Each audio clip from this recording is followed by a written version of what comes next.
Hello everyone. Today we will be studying the concept of Venn diagrams. So basically most of the relationships in sets are represented by the means of diagrams and those diagrams are known as Venn diagrams.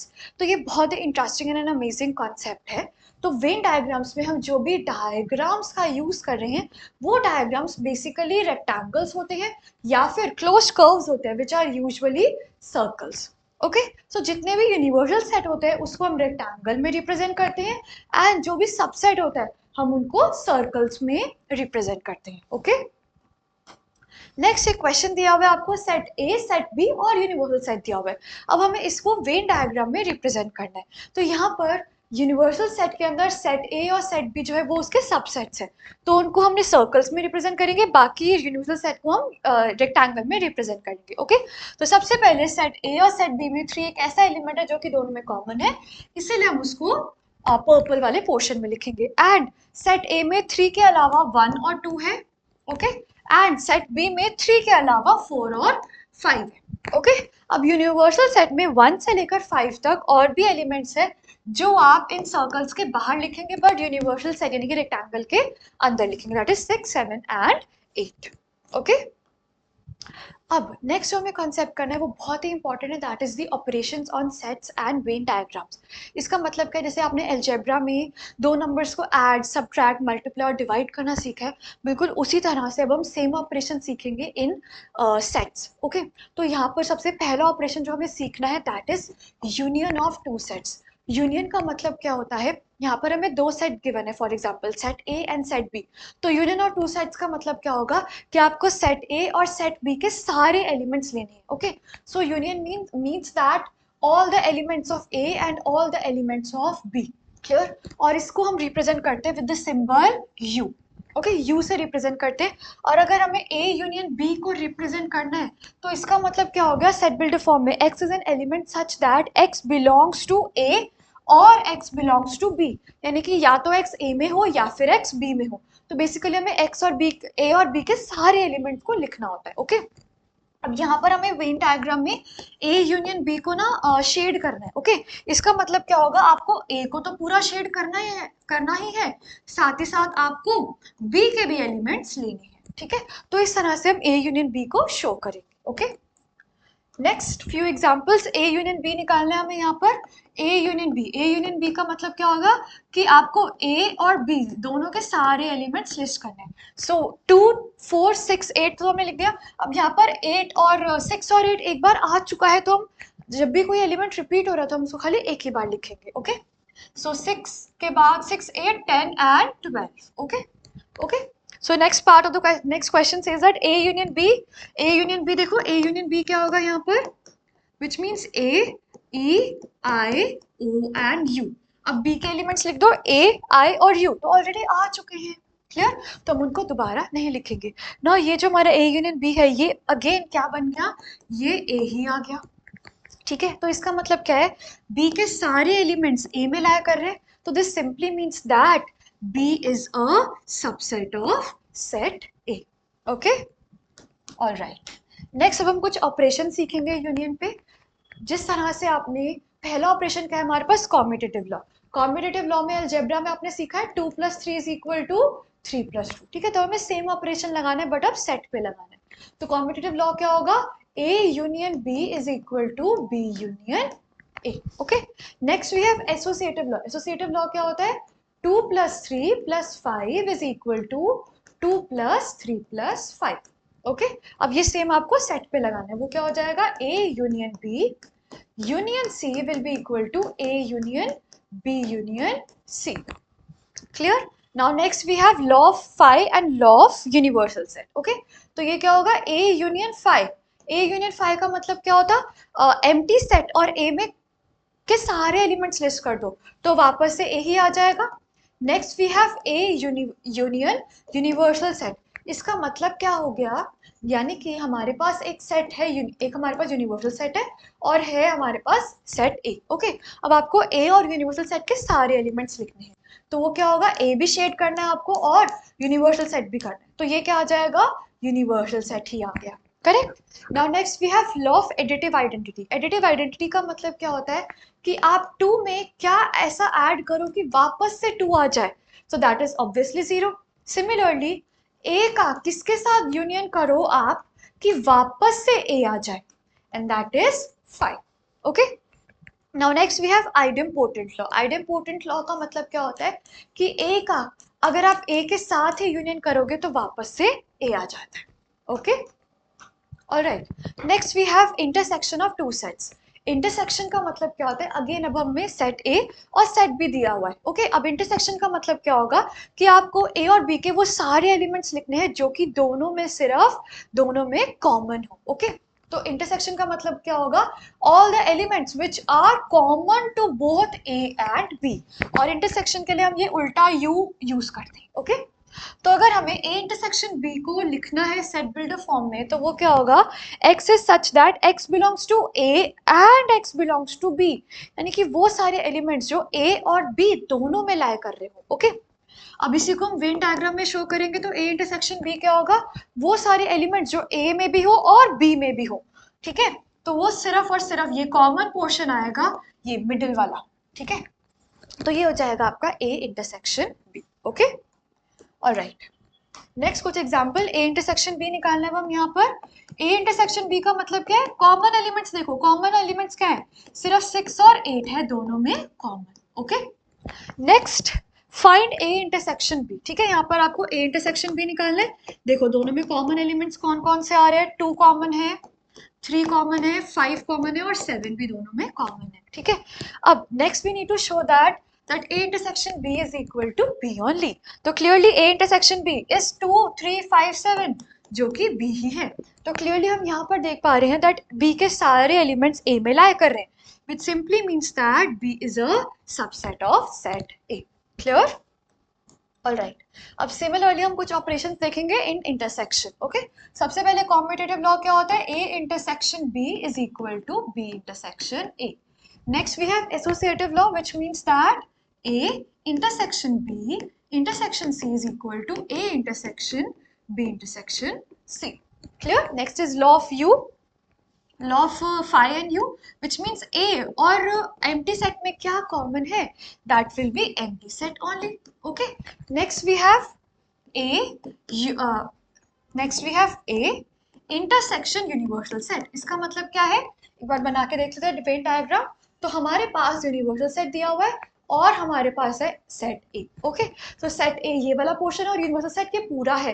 तो इन दोनों में common क्या है, देखो दोबारा से देख लो. Set ए में आप ये वाला पोर्शन शेड कर रहे हैं क्लियरली, और यूनिवर्सल सेट में आप ये वाला पोर्शन शेड कर रहे हैं, राइट. तो ऐसा कौन सा पोर्शन है जहां पर ब्लू और ब्लैक दोनों लाइन्स आ रही, that is just this circle, right? So this will be equal to set A. Okay. Now next we have law of additive identity, which means that A का आप किसके साथ intersection करो कि वापस से A ही आ जाए. ठीक है. तो it will be equal to universal set. Okay. Now next we have idempotent law. Idempotent law means that A intersection A is equal to A only. Okay. Now next we have distributive law. ये बहुत important है. ठीक है. ध्यान से देखना. Okay. तो आप सभी ने पढ़ा हुआ है that 2 into 5 plus 3 will give us 2 into 5 plus 2 into 3. ठीक है. अब सेम डिस्ट्रीब्यूटिव लॉ हमें यहाँ पर सेट में लगाना है, तो वो क्या होगा, A intersection B union C क्या होगा, it will B A intersection B union A intersection C. ठीक है. नाउ अगेन ये देखो, अब एक और यूनियन में भी देखो, A union B intersection C क्या होगा, that will B A union B intersection A union C. Clear है. ओके. डिस्ट्रीब्यूटिव लॉ भी क्लियर है सबको, वेरी नाइस. ओके. नेक्स्ट अब हम डिस्ट्रीब्यूटिव लॉ का एक बार वेन डायग्राम बनाना सीख रहे हैं. ओके. तो यहाँ पर हमें क्या दिया हुआ है, A इंटरसेक्शन B हमें पहले शो करना है, यानी कि सॉरी B इंटरसेक्शन C. तो ये वाला पोर्शन हो गया. अब आपको इसका यूनियन करना है विद A, यानी कि आपको ये वाला पोर्शन शेड करना है फिर. क्लियर. तो ये हमने शो कर दिया. Okay. Next we have B union C. सबसे पहले B यूनियन C देखो क्या होगा, ये हो जाएगा आपका B यूनियन C. क्लियर. अब नेक्स्ट अब आपको क्या करना है, A भी शो करना है, राइट. तो ये हो जाएगा A. Clear, this will be A. Okay, अब नेक्स्ट हमें बोला गया है दैट ए और बी यूनियन सी का हमें इंटरसेक्शन करना है, यानी कि ऐसा कौन सा पोर्शन है जहां पर आपको ब्लू और रेड दोनों लाइंस दिख रही हो, तो वो है ये वाला पोर्शन। ठीक है, तो ये जो मैं ब्लैक से शेड कर रही हूं ना, वो हो जाएगा आपका A intersection B union C. Clear, okay, very good. Okay, now next we have disjoint set. Disjoint sets क्या होते हैं? फॉर एग्जांपल हमें सेट ए और सेट बी दिया हुआ है, तो डिसजॉइंट सेट का मतलब होगा A intersection B is equal to 5, यानी कि अगर जहां भी ए और बी में अगर कुछ भी कॉमन एलिमेंट नहीं आ रहा हो, तो इसका मतलब क्या है कि वो डिसजॉइंट सेट्स होते हैं। ठीक है, जैसे आप यहाँ पर देख सकते हैं सेट ए और सेट बी, यहाँ पर कोई ऐसा एलिमेंट नहीं है ए का जो बी में हो, और बी का भी कोई ऐसा एलिमेंट नहीं है जो कि ए में हो, तो क्लियरली यहाँ पर A intersection B is equal to 5, तो इनको हम बोलते हैं डिसजॉइंट सेट्स। ओके, अब इनका वेन डायग्राम कैसे होता है? यूनिवर्सल सेट के अंदर आपको ए और बी सेट बनाना है, और दोनों को बिल्कुल भी टच नहीं करना, क्योंकि दोनों का कोई भी ऐसा एलिमेंट नहीं है जो कि कॉमन हो। ओके, ऑलराइट, नेक्स्ट अब हमें पढ़ना है complement of a set. Complement of a set का मतलब क्या होता है? जैसे आपने इंग्लिश में पढ़ा हुआ है एंटोनिम, यानी कि opposite of a word, right? Similarly complement का मतलब क्या होता है? A set which is apart from a particular set जिसके बारे में हम बात कर रहे हैं। ठीक है, तो कॉम्प्लीमेंट का मतलब क्या होगा? कॉम्प्लीमेंट ऑफ ए का कॉम्प्लीमेंट क्या होता है? Set of all the elements of U which are not in A, यानी कि ए कॉम्प्लीमेंट का मतलब होता है वो सारे एलिमेंट जो कि ए के बाहर हो बट यूनिवर्सल सेट के अंदर हो। ठीक है, और कॉम्प्लीमेंट को हम इस तरह से शो करते हैं। ठीक है, ए के ऊपर ऐसे डैश आता है, ठीक है, तो ये कॉम्प्लीमेंट होता है। ओके, और कॉम्प्लीमेंट का मतलब क्या होता है? सेट बिल्डर फॉर्म में क्लियरली देख लो, that is all the elements which does not belong to A but they they are a part of the universal set. Okay, यहाँ पर देखो, ये हमारा यूनिवर्सल सेट है और ये है आपका ए, तो ए कॉम्प्लीमेंट क्या होगा? ए के अलावा सब कुछ, तो ये ए के बाहर बट यूनिवर्सल सेट के अंदर वाला जो सारा पोर्शन है ना, ये आपका ए कॉम्प्लीमेंट है। Okay, and you can also write it as U minus A. U minus A का मतलब क्या होता है? पूरे के पूरे यूनिवर्सल सेट में से हमने सेट ए को रिमूव कर दिया, तो हमें ए कॉम्प्लीमेंट मिल जाएगा। ओके, ऑलराइट, कुछ क्वेश्चंस करते हैं। अब हमें यहाँ पर ए कॉम्प्लीमेंट निकालना है। ए कॉम्प्लीमेंट का मतलब क्या होगा? ए के अलावा सारे एलिमेंट्स, यानी कि ए कॉम्प्लीमेंट होगा पूरे यूनिवर्सल सेट में से ए हटा देना। ठीक है, तो वो क्या हो जाएगा? 2, 4, 6, 8 एंड 10। ओके, नेक्स्ट क्वेश्चन में हमें ए यूनिवर्सल सेट ए और बी दिया हुआ है, अब हमें ए कॉम्प्लीमेंट निकालना है सबसे पहले। ओके, तो यहाँ ए कॉम्प्लीमेंट क्या होगा? That will be 1, 4, 5 and 6। Okay, next B complement देखो, बी कॉम्प्लीमेंट क्या होगा? That will be 1, 2 and 6। Okay, अब नेक्स्ट हमें पूछा गया ए कॉम्प्लीमेंट और बी कॉम्प्लीमेंट का इंटरसेक्शन करना है। Okay, so A complement intersection B complement, यानी कि दोनों में कॉमन एलिमेंट्स कौन से हैं?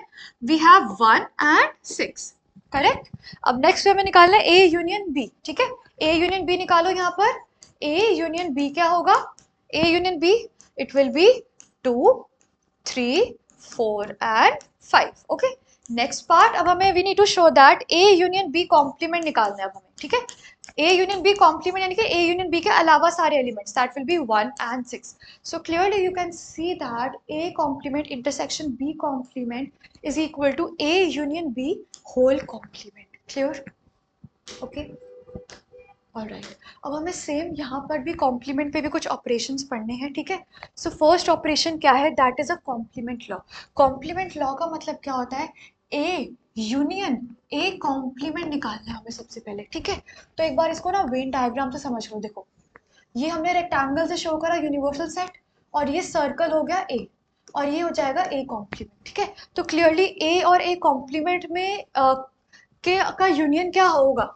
It will be universal set. Okay, next A intersection A complement क्या होगा? ठीक है, इसका मतलब क्या है? ए और ए कॉम्प्लीमेंट में कॉमन एलिमेंट्स कौन से हैं? कोई भी ऐसा एलिमेंट नहीं है जो कि कॉमन हो, तो वो आ जाएगा 5। Okay, now next we have law of double complement. Double complement का मतलब क्या होता है? देखो, इसका मतलब होता है ए के कॉम्प्लीमेंट का कॉम्प्लीमेंट क्या होगा, देखो ए का कॉम्प्लीमेंट बाहर चले गया और कॉम्प्लीमेंट का कॉम्प्लीमेंट हम वापस अंदर आ जाएंगे। Clear? Okay, now next is law of empty set and law of universal set. ठीक है, इसका मतलब क्या है, this means that what is the complement of five, five का अपोजिट क्या होता है, that is the universal set. Okay, and universal set का अपोजिट क्या होता है, that is five. Okay, now next we have De Morgan's law. ये बहुत इंपॉर्टेंट है, इसको अच्छे से कर लेना। डी मॉर्गन्स लॉ क्या होता है, ए यूनियन बी का whole complement is equal to A complement intersection B complement. Okay, also इसमें एक और भी है, that is A intersection B complement क्या होता है, that is A complement union B complement. Clear? दोनों बहुत ही इंपॉर्टेंट लॉज है, अच्छे से इनको देख लेना। ओके, ऑलराइट, अब हम ये डी मॉर्गन्स लॉ को एक बार प्रूफ कर कर देख रहे हैं कि कैसे दोनों इक्वल आ रहे हैं। ओके, तो सबसे पहले ए यूनियन बी का कॉम्प्लीमेंट करना है। ए यूनियन बी का मतलब ये दोनों सर्कल्स हो जाएंगे, और ए यूनियन बी का कॉम्प्लीमेंट होगा ए यूनियन बी के अलावा सब कुछ। करेक्ट? तो ये हो जाएगा आपका ए यूनियन बी का कॉम्प्लीमेंट। ओके, नाउ दूसरी तरफ अब आपको क्या बोला गया है, दूसरी तरफ अब आपको बोला गया ए कॉम्प्लीमेंट करो। ए कॉम्प्लीमेंट मतलब ए के अलावा सब कुछ, तो वो ये चीज आ जाएगा। और बोला गया है बी का कॉम्प्लीमेंट करो, यानी कि बी के अलावा सब कुछ। करेक्ट? तो ऐसा कौन सा पोर्शन है जहां पर रेड और ब्लू दोनों आ रहा हो, दैट इज नथिंग बट ये बाहर वाला पोर्शन। करेक्ट? ये बाहर वाला पोर्शन, और ए यूनियन बी के कॉम्प्लीमेंट में भी बिल्कुल यही बन रहा था। ठीक है, तो इसको मैं आपके लिए प्रॉपरली शेड कर देती हूँ। So it will be A union B का कॉम्प्लीमेंट। ठीक है, ये बाहर वाला पोर्शन, दोनों से अभी हमने शो कर देख लिया। Clear? Alright, second part of the question says that, यहाँ पर हमें क्या बोला है, A complement union B complement. A complement मतलब ए के अलावा सब कुछ। करेक्ट? और बी कॉम्प्लीमेंट का मतलब हो गया बी के अलावा सब कुछ। करेक्ट? इस तरह से बी के अलावा सब कुछ। ठीक है, नाउ ऐसा कौन सा पोर्शन है, अब यहाँ पर हमें ए कॉम्प्लीमेंट बी कॉम्प्लीमेंट दोनों का सारा पोर्शन लेना है। तो क्लियरली आप देख रहे हो कि ये वाला जो पोर्शन है, इसके अलावा सारा का सारा सर्कल ही शेड हो रहा है। ठीक है, तो ये आपका क्या हो जाएगा, A complement union B complement. ठीक है, क्लियर? अब इसी को दूसरी तरफ से भी देख लो। अब यहाँ पर अब हम करते हैं ए इंटरसेक्शन बी का होल कॉम्प्लीमेंट, यानी कि ये इंटरसेक्शन वाले पोर्शन के अलावा आपको सब कुछ शेड करना है। तो ये वाला पोर्शन आ जाएगा। राइट? क्लियर? और यहाँ पर भी बिल्कुल सेम पोर्शन बन रहा था। ओके, तो ये बहुत इंपॉर्टेंट है, इसको अच्छे से कर लेना सब। Correct? Okay, alright, next we have difference of two sets. Difference of two sets का मतलब क्या होता है कि अब आपको दो सेट्स को सब्ट्रैक्ट करना है। तो सेट्स में सब्ट्रैक्शन का मतलब क्या होता है, it refers to the elements which belongs to A but not B. यानी कि अगर हमें ए माइनस बी दिखाना है, तो इसका मतलब क्या होगा, एक्स वो एलिमेंट्स होंगे जो ए में लाए कर रहे हैं बट बी में लाए नहीं करेंगे। ठीक है, and difference of two sets यानी कि a माइनस बी को हम a इंटरसेक्शन b कॉम्प्लीमेंट से भी शो कर सकते हैं। ठीक है, ये भी अगेन बहुत इंपॉर्टेंट है, आगे आपको क्वेश्चंस करने में बहुत हेल्प करेगा। ठीक है, a minus B is also a intersection b complement. ठीक है, एक बार इसको देख लेते हैं यहाँ पर। ओके, a माइनस बी का मतलब क्या हो गया, पूरे a के सारे एलिमेंट्स में क्या करना है आपको, सिर्फ वो एलिमेंट्स हटाने हैं जो कि b में नहीं है। तो वो ये वाला पोर्शन आ जाएगा। ठीक है, अब यहाँ पर हम ए इंटरसेक्शन बी कॉम्प्लीमेंट भी शो करके देखते हैं। ठीक है, ए इंटरसेक्शन बी कॉम्प्लीमेंट का मतलब क्या होगा, ये हो गया ए। करेक्ट? और बी कॉम्प्लीमेंट का मतलब होगा बी के अलावा सब कुछ। करेक्ट? ये वाला। ठीक है, तो ऐसा कौन सा पोर्शन है जहां पर दोनों लाइंस आ रही हो, विच इज ओनली ये वाला पोर्शन, जो कि सिर्फ और सिर्फ ए वाला है, ओनली ए वाला पोर्शन। राइट? ये वाला पोर्शन। ठीक है, so a minus B will be equal to a intersection b complement. ठीक है, सिमिलरली b माइनस ए क्या होगा, b माइनस ए का मतलब होता है वो सारे एलिमेंट्स जो कि b में है बट a वाले आपको हटाने हैं, यहाँ से b से a को हटाना है। ठीक है, तो b से हमने a को हटा दिया, तो हमारे पास ये आ चुका है। ओके, तो जिस तरह से हम a माइनस बी को a इंटरसेक्शन b कॉम्प्लीमेंट लिख रहे हैं, उसी तरह से b माइनस a को हम b इंटरसेक्शन a कॉम्प्लीमेंट लिख सकते हैं। Okay, very nice. ऑलराइट, अब यहाँ पर आपको a minus B and b minus A निकालना, ठीक है। यहाँ पर देखो a और b के कॉमन एलिमेंट्स पहले हम इधर बीच में लिख लेते हैं। a और b में we have 2 common, we have 4 and 6 common, correct. अब a में और कौन से एलिमेंट्स आ गए, वी हैव 1 3 एंड 5, ठीक है। और b में कौन से एलिमेंट्स है, 2 4 6 के अलावा वी हैव 8, ठीक है। सो a माइनस बी का मतलब क्या होगा, वो एलिमेंट्स जो कि a में लाए कर रहे हैं बट b में, a में से हमें b को हटाना है, ठीक है। सो यहाँ पर ये क्या आ जाएगा, 1 3 एंड 5, ठीक है। सो दैट रखना a माइनस बी का मतलब होता है only a, correct. Now b minus A मतलब b में से a को हटा दो, दैट इज ओनली b, ठीक है। तो b माइनस ए का मतलब होता है only b, correct. Okay, next v और b हमें दो एलिमेंट्स, दो सेट्स गिवन है। अब यहाँ पर कॉमन एलिमेंट्स को हम बीच में लिख लेते हैं, दैट इज a कॉमन आ रहा है दोनों में, i कॉमन है और u कॉमन है, ठीक है। इसके अलावा a में क्या है, इसके अलावा a में है e o, और b में क्या है, b में है और k, ठीक है। तो अब सबसे पहले v माइनस बी का मतलब होगा only v, that is e comma u, and b minus V का मतलब होगा only b, that is k। Okay, very nice. Alright, next we have symmetric difference of two sets. इसको ध्यान से देख लेना, ये आपको एमसीक्यू में पूछा जा सकता है, ठीक है। सिमेट्रिक डिफरेंस को हम ए ट्रायंगल बी से रिप्रेजेंट करते हैं, और सिमेट्रिक डिफरेंस का मतलब क्या होता है, A union A minus B union B minus A. Okay, A minus B का मतलब होगा ये वाला पोर्शन, यानी कि ओनली ए, और b माइनस ए होगा ओनली b, ठीक है। सो ये आ गया आपका A symmetric difference between A and b, that is A triangle b। Okay, alright, चलो अब हम कुछ क्वेश्चंस प्रैक्टिस कर लेते हैं, जिससे आपको कॉन्सेप्ट एकदम अच्छे से क्लियर हो जाएगा। Okay, so the first question which we are doing is find the union of each of the following pairs of sets. Okay, सबसे पहले अब हमें यहाँ पर x यूनियन y निकालना है, तो वो क्या हो जाएगा, 1 2 3 and 5। Okay, next part of the question says that a set, हमें देखो a सेट क्या है, x is a natural number and x is a multiple of 3, तो वो क्या हो जाएगा, 3 6 9 12, ऐसे डॉट डॉट 3 डॉट लगा देंगे हम, बिकॉज ये इनफाइनाइट सेट है, ठीक है। नाउ सेट बी क्या है, it is a natural number less than 6, ठीक है। 6 से छोटे नेचुरल नंबर कौन से होते हैं, 1 2 3 4 एंड 5, ठीक है। अब यहाँ पर हमें a यूनियन b कैलकुलेट करना है। a यूनियन b क्या होगा, इट विल बी 1 2 3 4 5, उसके अलावा 6 9 12 और डॉट डॉट डॉट 3 डॉट डाल देंगे, ठीक है।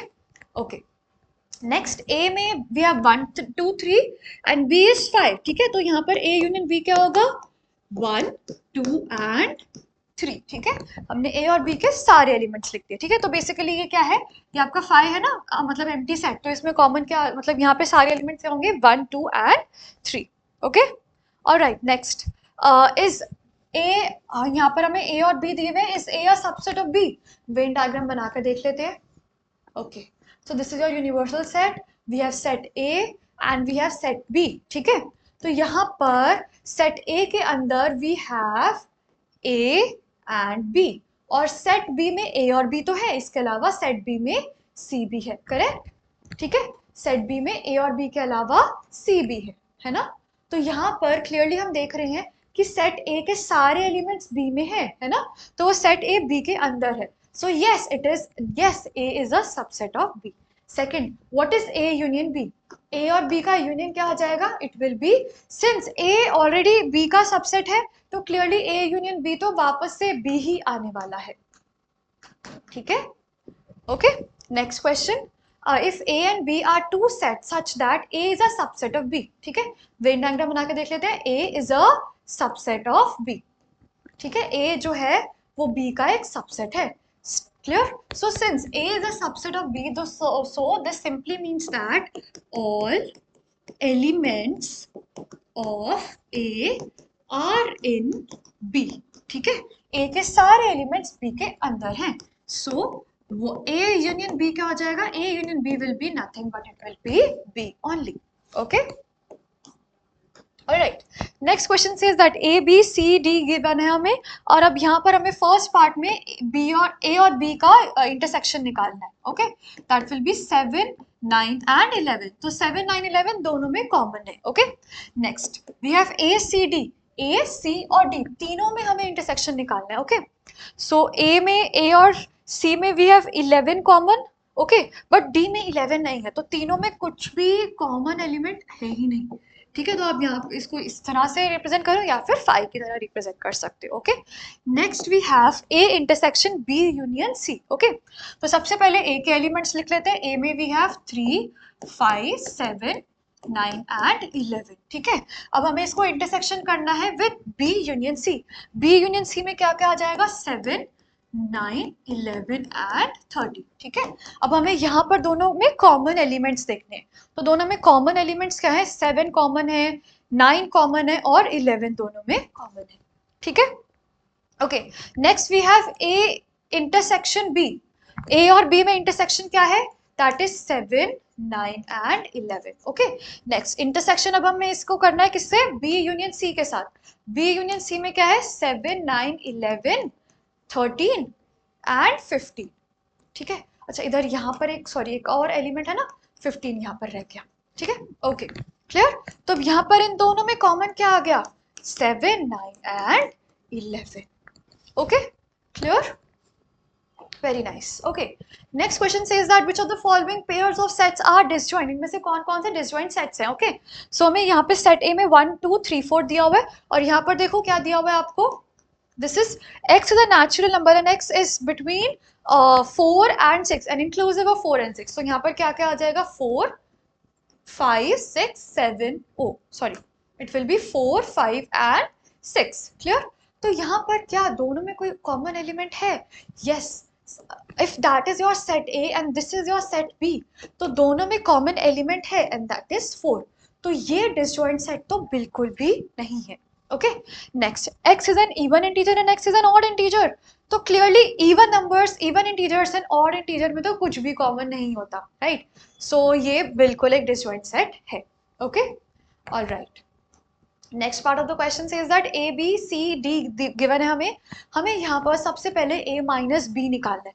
a minus b का मतलब होगा a सेट के अंदर से हमें b वाले सारे एलिमेंट्स को एलिमिनेट करना है. ओके, सो यहाँ पर 4, 8, 12 कॉमन है, तो हमें 12 को एलिमिनेट करना है.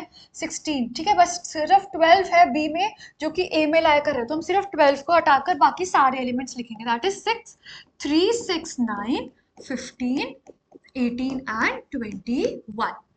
Okay, next we have C minus A, यानी कि अब हमें C सेट लेना है और इसके अंदर अगर कोई एक ऐसा एलिमेंट है जो कि B A वाला है उसको हटाना है. ठीक है, सो 3, 6 है, इसको हम रिमूव करेंगे. 9, 12, 15 बस. ठीक है, तो सिर्फ 6 और 11, 6 और 12 को हटाएंगे, हम बाकी लिखेंगे 2, 4, 8, 10, 14 एंड 16. ठीक है, हमने बाकी हटा दिए. Okay, next we have D minus C. D minus C मतलब डी में से सी को हटाना है. ठीक है, सो अब यहाँ पर कोई है एलिमेंट 10 आ रहा है दोनों में. ठीक है, और तो कोई एलिमेंट नहीं है जो कि आ रहा है, बस इस 10 को हटा दो, बाकी एलिमेंट्स क्या हो जाएंगे आपके? 5, 15 and 20. Clear? Okay, very good. All right, next part of the question से इज दैट x और y हमें गिवन है. ठीक है, इसका हम वेन डायग्राम ड्रॉ कर लेते हैं. This is your set x and this is your set y. ठीक है, और ये है आपका यूनिवर्सल सेट. क्लियर? तो अब यहाँ पर हमें सबसे पहले a और x और y के कॉमन एलिमेंट्स देखते हैं. b एंड d दोनों में कॉमन है, तो हमने उसको बीच में लिखा. Okay, next we have only x वाले कौन से एलिमेंट्स है? We have a and c, and only y वाले कौन से एलिमेंट्स है? We have f and g. ठीक है, अब क्वेश्चन सॉल्व करते हैं. x माइनस y का मतलब होगा only x, which means a and c. Okay, next y minus x का मतलब होगा ओनली y वाले elements, that will be f and g. Okay, next we have x और y के कॉमन एलिमेंट्स लिखने, that is b and d. ठीक है, ओके, तो ये था आपका x माइनस वाई, ये था आपका y minus x, and this is your x intersection y. All right, okay, Moving on to next question. Next question says that x is a set of real numbers and q is the set of rational numbers. What is r minus q? Okay, clearly जो भी आपके real number का set होता है that is nothing but that is your rational numbers plus irrational numbers. ठीक है, तो ये बात आप सभी को पहले से पता है. क्लियर? तो r माइनस क्यू का मतलब क्या होगा? रियल नंबर्स में अगर हम रैशनल नंबर को हटा देंगे, we are left with the set of all the irrational numbers. Clear? Okay, very nice. All right, next question says that you A B and C दिया हुआ है हमें. सबसे पहले हमें बी कॉम्प्लीमेंट निकालना है. बी कॉम्प्लीमेंट मतलब बी के अलावा सारे एलिमेंट्स लिखो. That will be 1 3 5 7 and 9. Okay, next A union C के अलावा सारे एलिमेंट्स लिखो. तो सबसे पहले तो एक काम करते हैं, ए यूनियन सी लिख लेते हैं. That is 1 2 3 4 5 and 6. ठीक है, तो हमें इसका कॉम्प्लीमेंट करना है. ठीक है, सो 1 से लेकर 6 के अलावा क्या है जो एलिमेंट्स यूनिवर्सल सेट में है बट ए यूनियन सी में नहीं है, that is 7 8 and 9. Okay, next we have A complement का कॉम्प्लीमेंट. हमने डबल कॉम्प्लीमेंट लॉ पढ़ा है कि किसी भी सेट के कॉम्प्लीमेंट का कॉम्प्लीमेंट वापस से ए ही आ जाता है. ठीक है, तो ये क्या हो जाएगा 1 2 3 and 4. Okay, next it's question says that b minus C का कॉम्प्लीमेंट करना है. b माइनस सी का मतलब क्या होगा? b में से c को पहले हटाओ आप. ठीक है, तो b में से c को हटाओ, तो यहाँ पर 4 6 को हटाना है अब हमें. तो ये क्या होगा 2 और 8. तो हमें 2 और 8 के अलावा बाकी सारे एलिमेंट्स लिखने हैं. तो वो क्या आ जाएगा 1 3 4 5 6 7 and 9. Okay, I hope clear है सबको. Okay, very good. Next question says that taking the set of natural number as the, ध्यान रखना ये बहुत important है, taking the set of natural numbers as the universal set, write down the complements of each of the sets. ठीक है, तो हमें इसको natural numbers के set को हमें लेना है और हमें सारे के सारे complements लिखने हैं. Okay, so first question says that x is such that x is an odd natural number. So what will be the complement? इसका complement क्या होगा? x is such that x is an even natural number. ठीक है, next x is a prime number. x is a prime number का complement क्या होगा? देखो clearly हमारे जो numbers natural numbers होते हैं उसके अंदर हमारे पास होता है prime numbers, we have composite numbers and we have a number that is neither prime nor composite, that is 1. ठीक है, so prime numbers का complement क्या हो जाएगा?